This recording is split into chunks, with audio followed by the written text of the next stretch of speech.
Good morning, everybody. Welcome to Pray First, a conversation we have Monday through Friday right here on the Pastor Doug page. It's so good to be with you guys on this Friday.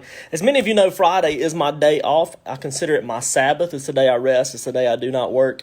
I do not cease from giving God the first of my day, though, because remember, Pray First is an opportunity to put God first. The first of our day, the first of our week, first of our month, the first of our year. It's way more than just this conversation we have. What we're doing here matters. Before I roll out of bed 2 years ago, I decided that my day was being course corrected by outside influences. That I would look at my phone, I would look at social media, that I might turn on the news and watch, different things, and it would cause my day's agenda to be shifted and my feelings to be shifted. And I decided that before I get out of bed and check my messages, before I check Messenger, before I check social media, the news, anything like that, I'm going to give God the first of my day, and it has tremendously changed my day. It's changed my schedule. It's changed what I'm able to get done. It's changed my efficiency. It's changed how I feel. It's changed how I respond to others. It's a great empowering thing when you put God first, because come here. If God is not in first place, everything else is out of order, okay? If you don't get the first step in the right spot, if you don't get the first one in the right place, if God is not in first place, everything else is out of order. We're going to jump on this today. Hit the hearts, hit the likes. Please, everybody right now that are on here, go ahead and kill these things. I mean, absolutely destroy these things. I've got a special thing I want to talk to you about today, so I'm going to jump in just as quickly as possible. Hashtag live, hashtag recorded, hashtag shared to get this out on your page. Today, I'm going to highlight one of our Pray First members, and some of you are probably going to be sparked to do something. Listen to me. We've come out of Nehemiah chapter 1, where Nehemiah saw that the people outside of his walls, the people outside of his city, they were being stolen from, killed, and destroyed, that the walls were down of protection, that the gates were burned. And Nehemiah looked out there and he cried. And then he prayed about it. He said, I'm crying and praying for the people of my city. And then he went and did something about it. So we're going to talk about that a little bit today. Luke chapter 15, verse 22. Let's just go ahead and get into this. I don't have my tripod today, so I'm going to have to hold this. I'm going to try to hold it as still as possible. Luke chapter 15, 22. This is the prodigal son coming home and the father receiving him. The prodigal son had left his father, had walked away, had done some pretty wild living in some areas of his life, and you've known him as the prodigal. It says, but the father said to his servants, when the son came home, and the son tried to say, I'm no longer worthy, and you need to go back on my page and read all that. But when the son came home, the past 2 or 3 days we've talked about this. When the son came home, the father did not ask him, son, where have you been? What did you do? How could you have blown it so bad? You probably just want a loan so you can go drink. You just want a loan so you can go smoke. You're just worthless. You just come back when you need something. What have you been doing? Do you have my money to pay me back? The father didn't ask any of those questions. The father didn't even respond to the son. He looked at the servants and said, bring the best robe. Everybody hashtag best robe. He said, bring the best robe and put it on him. And put a ring on his finger and put sandals on his feet. So we've already talked about the robe, and the robe represents righteousness. The ring represents authority. Everybody hashtag authority. I want you to understand why your daddy's on the porch. I want you to understand that there is an authority behind you. There is an empowerment inside of you. Greater is he that is in you than he that is in the world. It's not by might nor by power, but by the Spirit of the Lord. Even Jesus said, when the crowds would say, we just love what you're doing, Jesus would say, I don't do anything on my own. I just do what the Father's doing. They'd say, Jesus, we just love what you say and how you say it with such authority and such power. And Jesus would say, I do nothing. I say nothing on my own authority. I only say what I hear the Father saying. So there is someone on the porch. There is someone backing you up. There is a Father. There is a protector. There's an empowerer. There is someone who equips you. There is someone who gives you the ability to do what you cannot do. Someone who gives you this authority, someone who gives you this influence, and that authority and that influence may take you towards your dream, but it's absolutely going to cause you to walk in your destiny. And when you walk in your destiny, you're going to affect the lives of people around you. You're going to affect the lives of people on the other side of the track. You're going to affect the lives of people who are nothing like you. Come on. So the robe represents righteousness. The ring represents authority. The ring, let's say that out loud, everybody with me. The ring represents authority. I want to take this opportunity to remind you that you can pull up Bible Gateway on your computer and look up any verses that you want to look up. I want to look up this morning, I want to look up Genesis chapter 41, and it's going to be 42 through 43 is the verse that we're going to look up. We're going to talk about this authority. So are you there? Genesis chapter 41, 42 through 43. Then Pharaoh took the ring. Now remember, the father come down the street, grabbed him, kissed his neck, fell on him with compassion, didn't ask him what he did, didn't ask him what he'd done, didn't ask him if he had any money to pay him back, didn't say, accuse him, you're just coming because you need something, you don't love us, you don't care about us. He said, no, let's put a robe on him. He smells, master, put a robe on him, put my robe on him, wrap him up in my righteousness, put a ring on his finger. The ring represents authority. It represents who you are. It's probably a signet ring that told of his family and told who he was. Then the Pharaoh took his signet ring from his finger and put it on Joseph's finger. The Pharaoh, the prince of Egypt, the king of Egypt, the deified in his own eyes, leader of the world of Egypt, the Pharaoh took the ring from his finger and slid it onto Joseph's finger. He dressed him in robes of linen and put a gold chain around his neck. He had him ride in the chariot, second in command, and people shouted before the chariot of Joseph, "Make way, make way." Thus he put him in charge of the whole land of Egypt. Esther, chapter 8, verse 8. You yourselves write a decree concerning the Jews, as you please in the king's name. In the king's name. This letter is backed up not by your might, not by your power. This letter is backed up by the authority of the throne. This letter is backed up by the authority of the king. You yourselves write a decree concerning the Jews as you please in the king's name, and seal it with the king's signet ring. For whatever is written in the name of the king and sealed with the king's signet ring, no one can revoke. This authority, this power, this understanding, this sonship, this daughtership, this robe that's been wrapped around you. No one's opinion, no one's lesser authority. No one can say and do anything that strips you of that authority and that power, because once the ring has been applied, once the wax has been sealed, once the signet has been set, no one can revoke. Come on, you need to listen to me. Some of you have given up. Some of you have kind of held back. Some of you have slowed down. Some of you have just gotten tired. Sometimes we're not just upset, and sometimes we're not just apathetic. Sometimes we're just worn out. Everybody hashtag worn out. Sometimes we're just tired, and we're needing a second breath, and we're feeling like, I'm giving up on some things. I'm giving up on this, I'm giving on that. Maybe it wasn't what it was supposed to be. I want you to get a second breath, maybe a third breath, maybe 100 breaths today, and realize that the gifts of God have not been revoked on you. The signet ring and the authority comes from God. The anointing comes from God. The ability to do what he's called you to do has come from God. And it's not going to be revoked. Okay, so the Father gives his authority. Mark chapter 1, verse 22. The people were amazed at Jesus' teaching because he taught them as one who had authority and not as the teachers of the law. Man, I hope y'all are getting this. All authority is delegated. Romans chapter 13, verse 1. If you're wondering why I'm hurrying, I got something to share. Romans chapter 13, verse 1. Let everyone be subject to governing authorities, for there is no authority except that which God has established. The authorities that exist has been delegated, has been established by God. Whew, this is big. Okay, so now I want to get into something. You represent something and someone that has the backing of heaven. Okay? We're here temporarily. We're here to make a difference. We're here to touch the lives of people. Your dream might be that people bow down to you, but your destiny is that you feed the people. Your destiny is that you touch the people. Your destiny is that you build a wall around the people, that you restore the gates, that you restore their hope. Your destiny is to touch the people. Your destiny is to provide for the people. Your destiny is to love people. Your destiny is to fulfill the commandment of God in such a way that it brings you joy. It brings you joy, significant joy.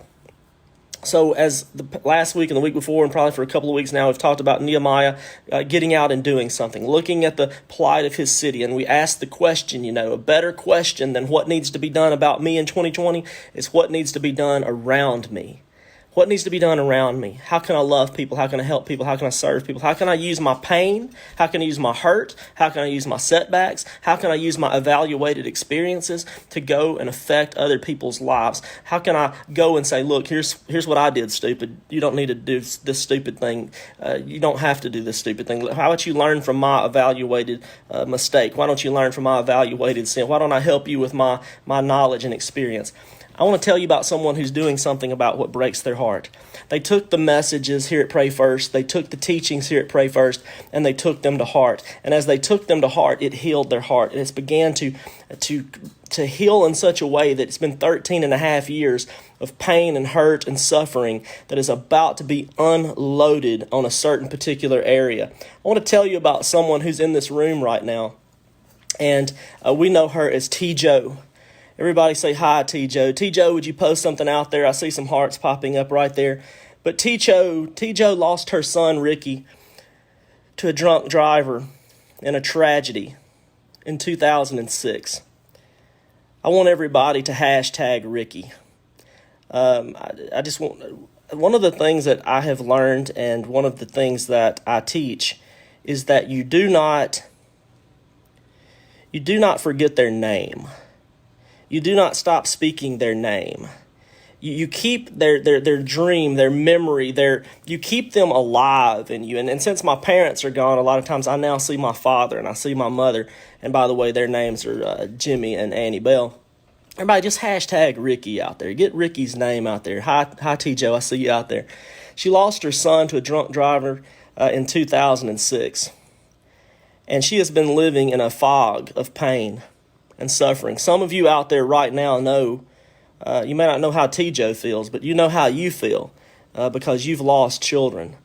If you've lost a child, whether it was during pregnancy or you lost a child that was advanced in age, I just want you to hashtag your child's name out there, okay? And I know this is difficult, and I know it's sort of vulnerable, but if you had not named your child, just hashtag baby. And go ahead at some point and name the child, because there's a reason that babies are conceived and are never given birth to, and the reason is that had the baby never been conceived, it would never exist. And so I just want you to understand that your baby was important and your baby exists.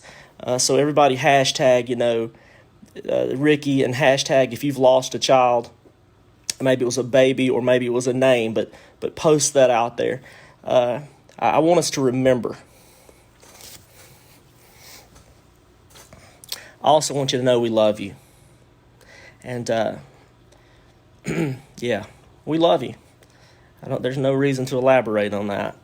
So what she's doing in Greencastle, Indiana, she is beginning a grief group. She has set up a page called Guardian Angels Face Group page, and the reason she calls it Guardian Angels is not because our children become angels when they die, or that we would become angels when we die. The reason it's called Guardian Angels is because it is parents who are guarding over the memories of their children. I had never thought about it like that. Keeping the memory of their children alive, making sure that the truth and the reputation and the personalities and the person that was here and now is there, keeping their child's memories alive. So Guardian Angels Facebook group is for parents who have lost children. And let me tell you something. I have some friends.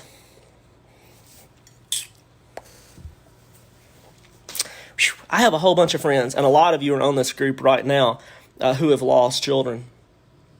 And you might want to try to help her. And Jennifer Brown, T. Joe, if you see Jen Brown right here, and she's already hashtag Kai. Kai Brown is the son of Jennifer and Brock, and he was 21 when he was taken in a terrible, tragic accident. She is also one of our Grief Share leaders. She can help you start that Grief Share in Greencastle. She was one of the resources, one of the people that I would tell you to get with. So not only is she starting this Facebook page for parents, she's also already gotten in contact with a local church, and that local church has given her space on their property to build a memory garden. Come on, guys. Tia Joe took the Nehemiah truth to her heart, not what needs to be done in me. Look, she was hurt. She was angry. She was bitter. She was in a very dark place for 13 and a half years.